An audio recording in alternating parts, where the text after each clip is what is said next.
ГСП онлайн. Городские новости сейчас. Среда, 15:00, художественная школа. Открытие музыкальной гостиной «Поклонимся великим тем годам». Мероприятие проводится совместно с музыкальной школой. Представлены картины юных художников от 9 до 16 лет. Всего вывешено 34 полотна. В программе выступлений стихи и музыкальные произведения. Поскольку прошлый год был годом культуры, то, естественно, получается, в тематике художественно-музыкального салона была тема народных гуляний, тема весны.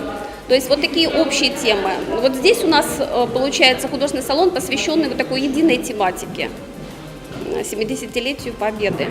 Гостиная – своего рода совместный эксперимент художественной и музыкальной школы.